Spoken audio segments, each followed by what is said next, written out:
Bonjour tout le monde. Je m'appelle Arthur Hubert, je suis interne en cardiologie actuellement. J'ai fait mon premier stage en médecine interne à la Pitié-Salpêtrière. Je suis également conférencier à Stan Santé aux conférences Khalifa. J'ai écrit plusieurs livres de cas cliniques pour les éditions VG. Et aujourd'hui, on va faire une conférence de dermatologie, atropisme, médecine interne. Voilà, donc si vous voulez, on va commencer par le premier cas clinique. Donc, le premier cas clinique, un matin du mois de janvier, vous recevez en consultation pour des douleurs des doigts une patiente de 28 ans, tabagique non sevrée à 7 paquets années. Donc, quand vous lisez un énoncé, il faut surtout vous attarder à prendre en compte les éléments importants. La première chose, c'est que c'est une patiente qui a 28 ans. Donc, une femme jeune, il va falloir penser grossesse, penser contraception. Deuxième élément qui est important, c'est qu'elle est tabagique. Donc, une femme jeune tabagique, dans un contexte de dossier dermato, médecine interne, il va falloir penser à la thrombose. Et tabagique non sevrée, n'oubliez pas de parler de l'arrêt du tabac quelque part dans votre cas clinique. Elle ne prend pas de médicaments autres que du paracétamol de temps en temps, du profénil lors d'épisodes de règles douloureuses et sa concentration œstroprogestative par méliane. Donc déjà, vous pensez femme jeune, tabagique, œstroprogestatif, il y a de fortes chances pour que ce soit un dossier atropisme thrombose. Alors elle se plaint de douleurs des doigts. Ce sont des douleurs qui surviennent exclusivement au froid, mais qui se répètent et s'aggravent depuis cet hiver. Des épisodes très douloureux qui évoluent en 3 phases stéréotypées. Interrogée par vos soins, elle vous révèle avoir quelques arthralgies des poignets depuis quelques mois. Une fois, les 2 poignets ont gonflé, sont devenus rouges et douloureux, réveillant la patiente la nuit. Donc des poignets rouges, douloureux qui réveillent la nuit, c'est ce qu'on appelle une arthrite. C'est une atteinte inflammatoire des poignets, à différencier des atteintes mécaniques. Donc, pensez bien, réveille la patiente la nuit, il s'agit d'arthrite. Et ce sont des symptômes qui se sont amendés en quelques jours sous profénide. Donc, au mois de mars dernier, elle est partie en vacances à l'île Maurice avec son fiancé. Malheureusement, elle a fait une allergie solaire, où vous verrez la photographie à la diapo suivante. Donc, pensez allergie solaire chez une femme jeune. Elle ne supporte plus le soleil, a fait une phlébite à son retour d'avion, traitée par Cintron, donc des antivitamines K, pendant 3 mois. Donc, pensez à cette patiente, elle est jeune, elle fume, elle a une contraception œstroprogestative, elle fait une allergie solaire, à côté de ça, elle a des douleurs des doigts et des arthrites. Donc, vous avez déjà un tableau qui est très évocateur, de la maladie dont on va traiter dans ce cas clinique. Un bilan sanguin récent montre hémoglobine à 10,1 g par décilitre, globules blancs à 3870 par millimètre cube, donc 81% de polynucléaires neutrophiles et 19% de lymphocytes. Là, il faut que vous calculiez exactement, approximativement ce que ça fait. Donc, vous avez 80% de polynucléaires sur 3800 globules rouges. Ça va vous faire quelque chose comme environ 3000 polynucléaires, ce qui est quelque chose de tout à fait normal. Et si on vous donne des proportions, c'est pour vous faire comprendre quelque chose. 19% de lymphocytes sur à peu près 3800 globules rouges, ça va vous faire quelque chose comme environ 760 lymphocytes. Donc, il faut que vous connaissiez les normes. Et de là, vous retenez que c'est une patiente qui a une anémie, qui a une lymphopénie, et puis plaquette 132 000, qui a une thrombopénie. Elle a un TP à 83%, donc qui est normal, un TCA à 57 pour un témoin à 30 secondes, donc un TCA qui est allongé, et une bandelette urinaire qui montre un petit peu d'hématie et des protéines. Donc, on a une patiente qui a une multitude de symptômes, des arthralgies, des douleurs des doigts, des allergies solaires, et au niveau de sa prise de sang, elle a des problèmes hématologiques avec une anémie, une leucopénie, à type de lymphopénie, une thrombopénie, et des problèmes de coagulation avec un TCA allongé, et des problèmes de rein avec une protéinurie, une petite hématurie. Bon.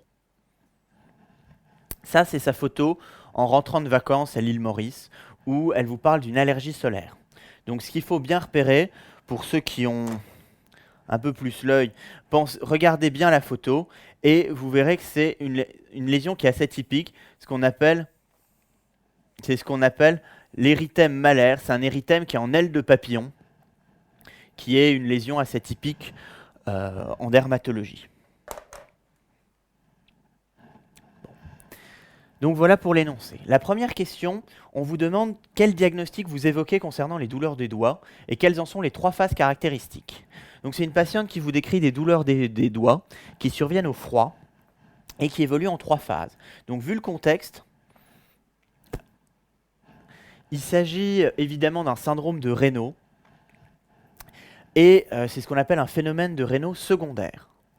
En gros, le syndrome de Raynaud, ça désigne le symptôme, c'est-à-dire l'évolution des 3 phases au doigt. Il y a 2 types de syndrome de Raynaud. Il y a les phénomènes de Raynaud qui sont idiopathiques. Les syndromes de Raynaud idiopathiques, ça s'appelle le phénomène de Raynaud. Et les phénomènes de Raynaud qui sont secondaires, qui ont une autre étiologie, s'appelle un syndrome de Raynaud, parce que c'est des symptômes d'une autre maladie.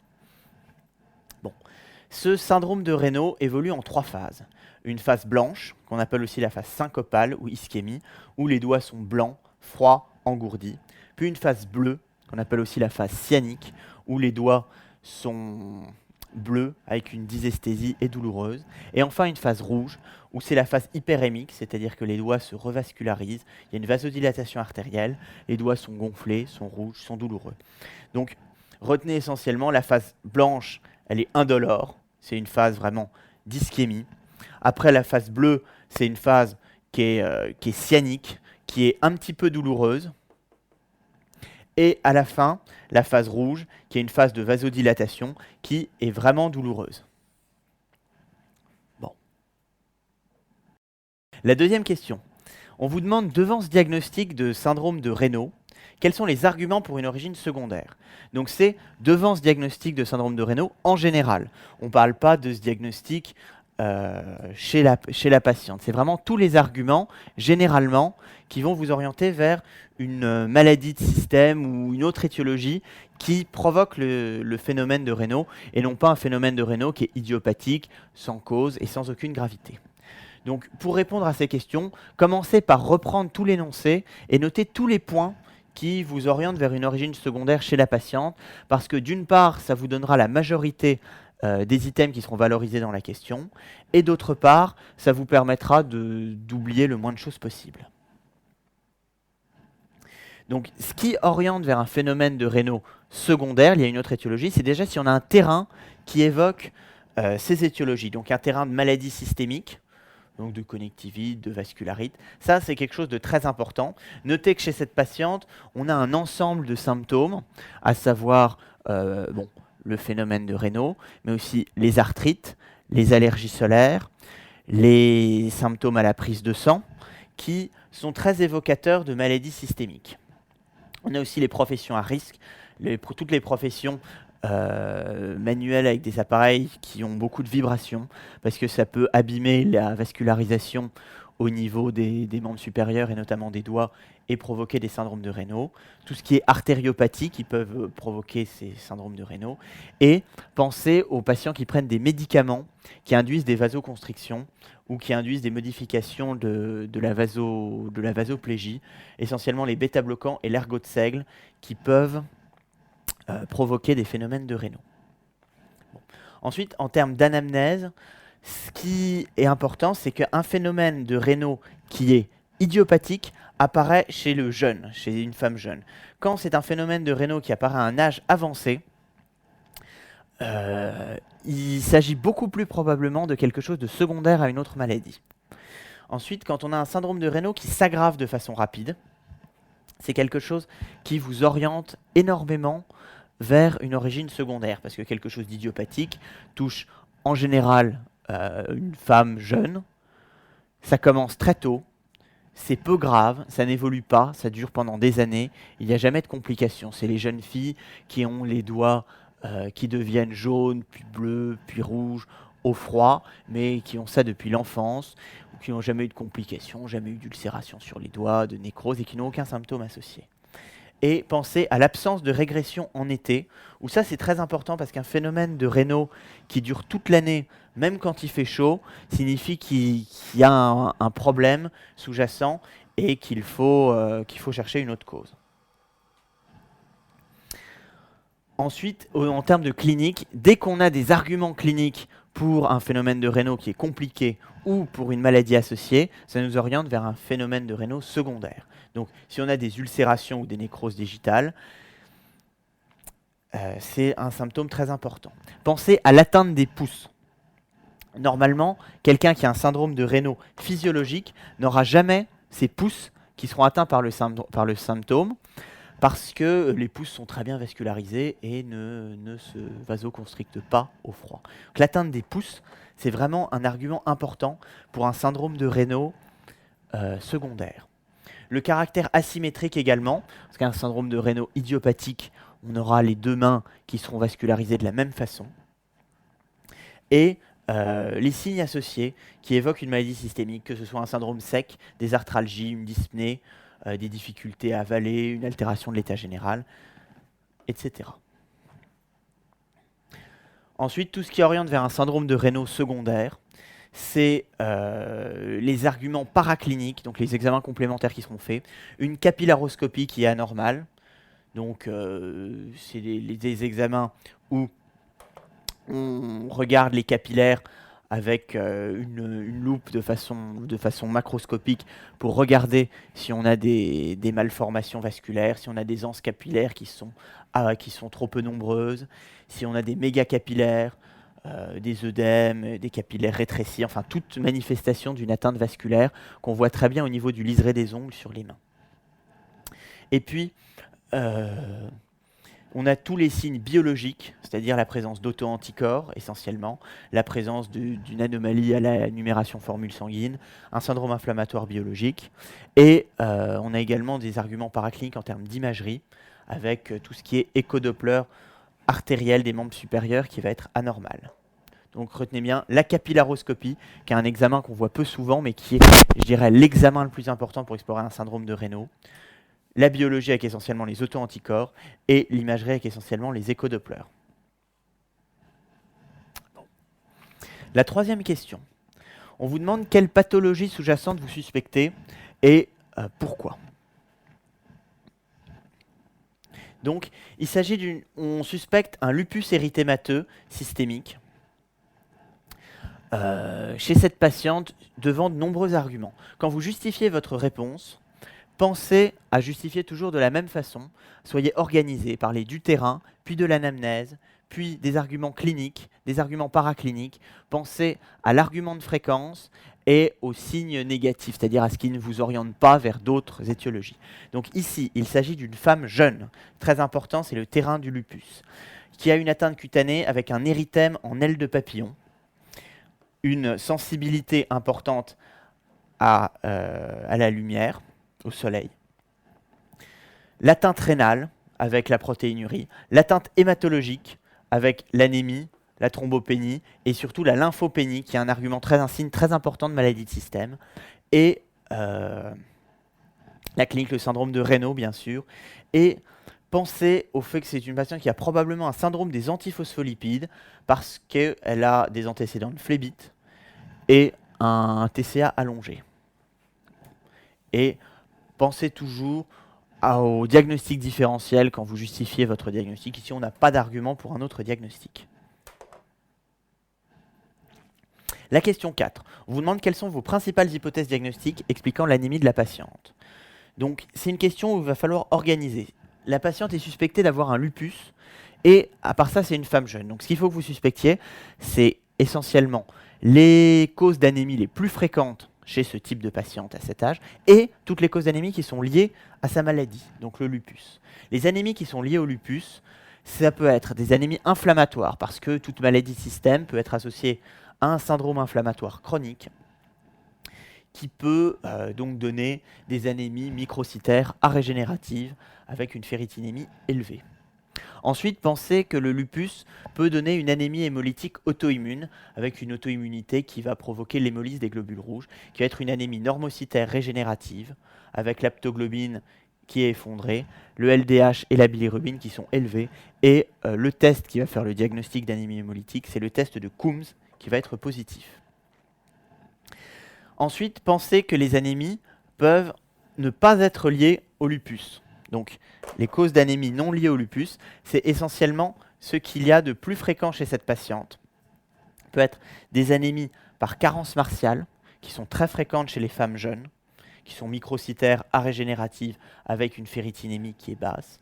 Et pensez aussi que c'est une patiente chez qui on décrit une insuffisance rénale, enfin, on décrit une atteinte rénale parce qu'elle a une protéinurie, une hématurie à la bandelette urinaire, et une atteinte rénale peut donner une anémie. Donc, pensez-y. Alors, la question suivante, on va vous demander quel est votre bilan paraclinique. Donc là, il faut être exhaustif. Vous avez une maladie de système, un lupus, qui est associé à un syndrome associé, le syndrome des antiphospholipides, chez une femme jeune, donc pensez aux spécificités de la femme jeune, qui présente une multitude de symptômes. Le syndrome de Raynaud, les arthralgies, la photosensibilité. Donc ça va faire énormément de symptômes à explorer.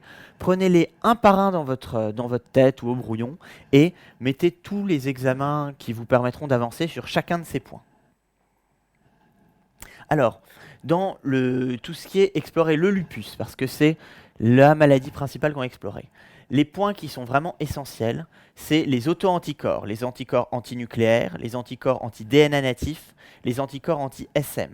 Ce sont les anticorps principaux pour faire le diagnostic de lupus. Les anticorps antinucléaires sont relativement sensibles, donc on les retrouve assez fréquemment. Cela dit, on peut avoir un diagnostic de lupus avec des anticorps antinucléaires négatifs. Par contre, les anticorps anti-DNA natifs et les anticorps anti-SM sont surtout très spécifiques, c'est-à-dire à peu de choses près, le fait d'avoir ces auto-anticorps dans un contexte évocateur affirme le diagnostic de lupus. On a d'autres anticorps qui sont également assez spécifiques, qui sont plus rares, les antinucléosomes, les antihistones.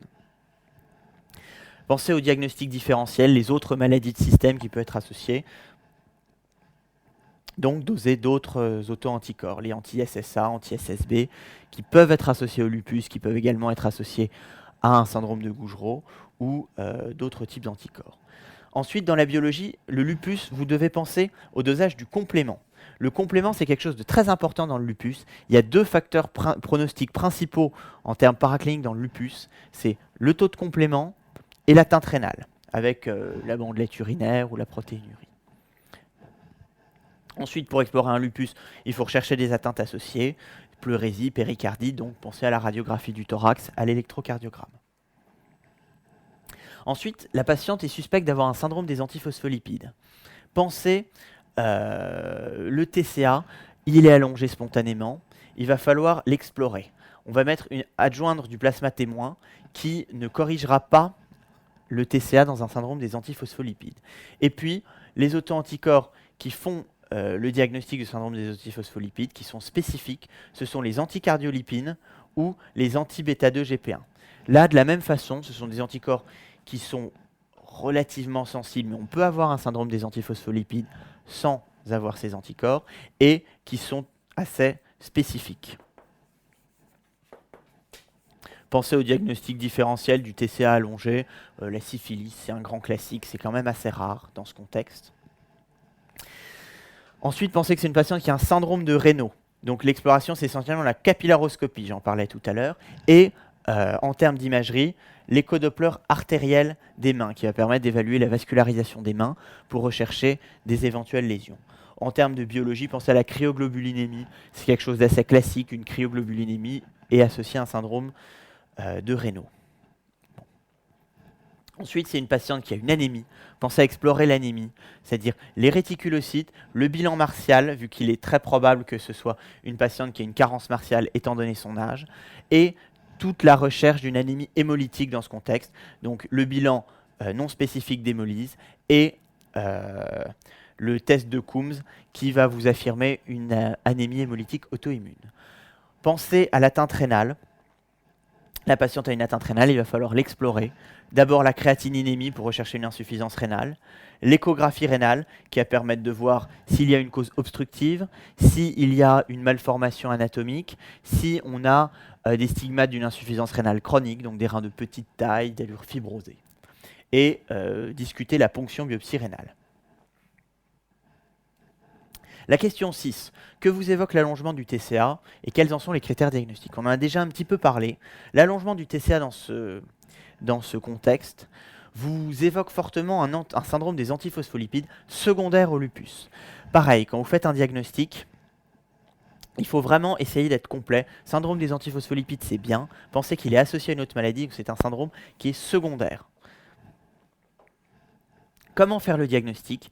Alors, on a un critère clinique et un critère biologique qui sont nécessaires pour avoir ce diagnostic. Le critère clinique, c'est soit un antécédent personnel de thrombose veineuse ou artérielle, donc que ce soit une thrombophlébite au niveau du mollet, que ce soit un accident vasculaire cérébral, une thrombose veineuse cérébrale, ou tout type de thrombose veineuse ou artérielle certaine. Et un critère obstétrical. Le critère obstétrical, c'est 3 fausses couches inexpliquées, une mort fœtale in utero après la 10e semaine sans anomalie morphologique, ou un accouchement prématuré avant 34 semaines lié à une prééclampsie ou une insuffisance placentaire sévère. Et pensez, le deuxième critère, c'est le critère biologique. Ce qui est très important, c'est qu'il doit être constant dans le temps. Il doit être présent à 2 reprises, à 12 semaines d'intervalle. J'insiste sur les 12 semaines d'intervalle parce que ce sont des auto-anticorps qu'on peut retrouver dans des situations plus physiologiques, enfin qui ne sont pas associées à ce syndrome, donc notamment des infections ou d'autres maladies systémiques ou des maladies hématologiques. Et ces symptômes sont souvent, ces anticorps sont souvent présents mais ne persistent pas pendant plusieurs mois. Donc pensez anticardiolipine, anti-bêta-2-GP1 et anticoagulant circulant anti-plupique. 7e question. On vous demande quelle est votre prise en charge globale chez cette patiente. Donc c'est une patiente qui a un lupus, un syndrome des antiphospholipides, des arthralgies, un syndrome de Raynaud et qui, à côté de ça, fume, prend une contraception œstroprogestative alors qu'elle a déjà fait des antécédents de phlébite, qui a une allergie solaire. Ça fait pas mal de points à prendre en charge. Alors, le lupus, comment est-ce qu'on le traite? D'abord, les traitements spécifiques du lupus. Ici, elle a un lupus systémique en poussée. La première chose, c'est de mettre une corticothérapie, parce qu'il s'agit d'une forme grave avec atteinte viscérale. Donc, une dose d'attaque, une décroissance progressive. Dès que vous mettez une corticothérapie, il faut absolument ne jamais oublier les mesures associées. C'est ça qui est très important pour votre patient, parce que des mesures associées qui ne seront pas faites ou mal réalisées vont aboutir soit à un arrêt du traitement de la part du patient, à une inobservance thérapeutique, soit à des comorbidités qui peuvent être assez graves. Donc pensez le régime hyposodé pour éviter l'insuffisance cardiaque, le régime pauvre en sucre et en lipides pour éviter la prise de poids, le diabète, la dyslipidémie, régime riche en protéines et supplémenté en vitamine D, en calcium pour éviter l'ostéoporose, supplémenté en potassium, le traitement par biphosphonate en cas de besoin. Pensez à prévenir l'anguillule, car il s'agit d'une patiente qui qui est partie en vacances en Afrique, origine antienne, c'est faux, je me suis trompé, car elle est partie en Afrique dans l'énoncé, elle a voyagé en Afrique. Et l'anguillule, c'est une parasitose tropicale qui est finalement assez fréquente et qu'on peut éviter facilement en mettant une dose d'ivermectine et qui peut être fatale. Donc c'est vraiment quelque chose de bête. N'oubliez pas de prévenir l'anguillulose chez ces patients. Ensuite, le lupus, pensez à des traitements associés, des immunosuppresseurs en cas de forme grave, des antipaludéens de synthèse qui sont très importants en cas d'atteinte cutanée ou articulaire, parce qu'ils sont souvent assez bien tolérés, ils nécessitent une surveillance, mais les antipaludéens de synthèse, c'est le plaquenil, et ça permet souvent d'améliorer les symptômes. Ensuite, c'est une patiente qui a des douleurs, pensez aux antalgiques. Et essentiellement dans le lupus, pensez à tout ce qui est éducation de la patiente. Arrêtez le tabac, contre-indiquer la pilule œstroprogestative. Vous arrêtez la pilule chez une femme jeune, il faut lui proposer autre chose, donc la mettre sous contraception efficace par microprogestatif ou progestatif de 3e génération. Et puis, pensez, elle fait une allergie solaire liée à son lupus, il faut la protéger du soleil. Après, c'est une patiente qui a une atteinte rénale. Pensez à toutes les mesures de néphroprotection. Ça, vous verrez en néphrologie exactement de quoi il s'agit. C'est un ensemble de médicaments pour protéger le rein, de mesures de règles hygiéno-diététiques, de prévention pour éviter d'abîmer le rein au fil et à mesure des années. Ensuite, c'est une patiente qui a un syndrome des antiphospholipides. Il faut absolument l'anticoaguler à dose efficace, à vie, parce que c'est une patiente qui a déjà thrombosé. Donc les médicaments anti-vitamine K, l'objectif d'INR entre 2 et 3. C'est une patiente qui, dans l'énoncé, avait arrêté ses anticoagulants après 3 mois suite à sa phlébite. Il faudra les reprendre. Ensuite, elle a un syndrome de Raynaud, ce qui nécessite d'éviter le froid et de mettre des inhibiteurs calciques, qui sont les meilleurs médicaments pour prévenir le syndrome de Raynaud. Et puis, éviter les bêta-bloquants. Et on peut proposer des dérivés nitrés sur la pulpe des doigts qui permettent une vasodilatation qui évite le syndrome de Raynaud. Ensuite, pensez aux mesures associées qui sont souvent importantes, parce que c'est des maladies qui coûtent cher en termes d'hospitalisation, d'examen, qu'il faut faire une déclaration de maladie de longue durée, prendre en charge la patiente à 100%. C'est quelque chose qui peut être assez traumatisant chez une femme jeune, et pensez vraiment au soutien psychologique qui peut être important. Et puis, c'est une patiente qui devrait être surveillée à vie. Donc une question de thérapeutique qui est assez longue, mais qui doit être bien organisée, qui peut rapporter beaucoup de points si vous n'oubliez aucun point. Les questions suivantes. Alors la patiente inquiète vous révèle qu'elle voudrait se marier et avoir des enfants. Quelles sont les conditions qui sont nécessaires pour qu'elle puisse envisager une grossesse? Alors là, le chapitre grossesse et lupus, c'est quelque chose d'assez important, parce que c'est une maladie typique de la femme jeune, ça permet d'ouvrir un petit peu les dossiers, et c'est quelque chose de fréquent. Pensez, pour qu'une femme lupique puisse avoir des enfants sans prendre trop de risques, il faut que sa maladie soit stable, donc pas de poussée dans les 6 derniers mois. Il faut qu'elle n'ait pas d'atteinte rénale grave, parce que sinon elle supportera mal la grossesse. Et il faut qu'elle ait des médicaments qui soient compatibles avec la grossesse. Donc vraiment 3 points essentiels. Quelles sont vos consignes et conseils en vue de la grossesse? Alors il faut que la grossesse soit programmée. Programmée veut dire au moins 6 mois sans pousser. Et du coup, il faut que la patiente ait une contraception efficace par progestatifs qui ne sont pas contre-indiqués pendant les mois qui précèdent sa grossesse afin d'être certain que sa maladie soit stabilisée et qu'on puisse envisager une grossesse dans les meilleures conditions. Il faut que la patiente soit informée que c'est une grossesse qui présente plusieurs risques, qui présente des risques pour la mère. Les risques pour la mère, c'est une poussée lupique, parce que les poussées lupiques sont déclenchées par un surdosage hormonal, comme celui qu'on a pendant la grossesse. La poussée lupique peut être associée à des risques de dégradation du rein, à des risques d'hypertension, à des risques de prééclampsie. Il y a des risques pour la mère, mais il y a aussi des risques obstétricaux, des risques pour l'enfant lors de l'accouchement ou avant. Risques obstétricaux, c'est essentiellement les fausses couches, qui sont liées au syndrome des antiphospholipides, les fausses couches étant un des critères diagnostiques cliniques du syndrome des antiphospholipides, les morts fœtales in utero, et le lupus, comme à peu près toutes les maladies de système et toutes les maladies générales, peut être associé à un retard de croissance intra-utéro par souffrance fœtale. Et puis, le lupus est aussi associé à des risques néonataux. Pensez la prématurité et toutes les comorbidités qui en découlent, et pensez au lupus néonatal. C'est quelque chose qui est assez rare, qui touche 10% des enfants de mères qui présentent des anticorps anti-SSA au 2e trimestre de la grossesse. C'est-à-dire, au 2e trimestre de la grossesse, chez certaines mères, les anticorps anti-SSA, j'insiste sur les SSA qui sont spécifiques du lupus néonatal, viennent se fixer au niveau du cœur de l'enfant, au niveau de ses tissus de conduction, et provoquent du BAV congénital. du BAV, du bloc atrioventriculaire. Et donc, chez cette patiente, il faudra lui expliquer que pendant la grossesse, elle devra être anticoagulée à dose curative. Cependant, les AVK, les antivitamines K, sont contre-indiqués car ils sont tératogènes. Donc, il faudra passer à d'autres traitements, essentiellement les héparines, ce qui nécessite d'avoir des piqûres quotidiennes pendant la grossesse. Et c'est une patiente qui devra être suivie sur le plan médical et sur le plan obstétrical de façon beaucoup plus rapprochée qu'une autre femme. La 10e et dernière question. Quelques mois plus tard, la patiente vous redemande des informations quant à sa grossesse.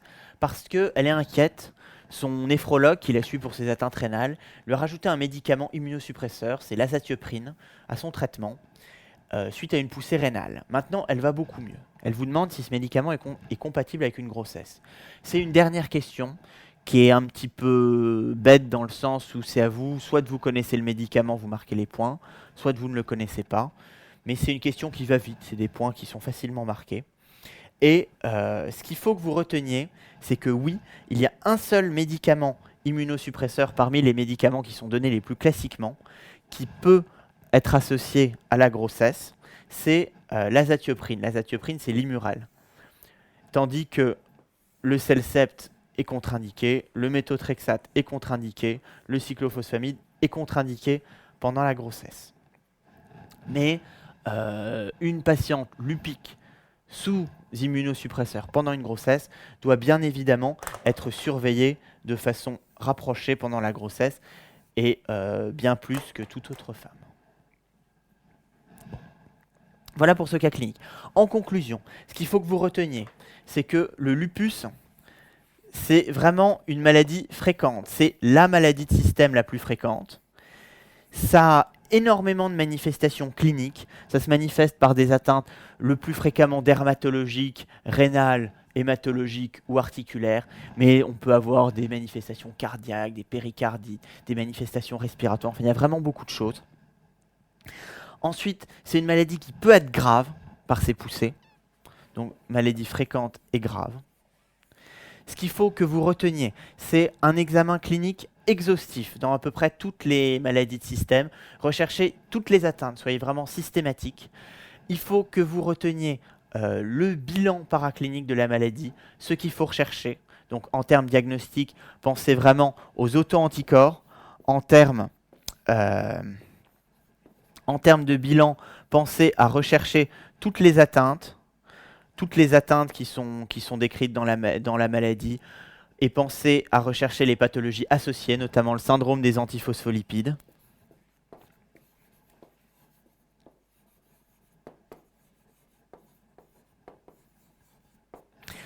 Ensuite, en termes de traitement, on a les médicaments spécifiques du lupus, les traitements symptomatiques. Je vais surtout insister sur le rôle de l'éducation. L'éducation, c'est très important. Contre-indiquer les œstroprogestatifs pour les femmes jeunes.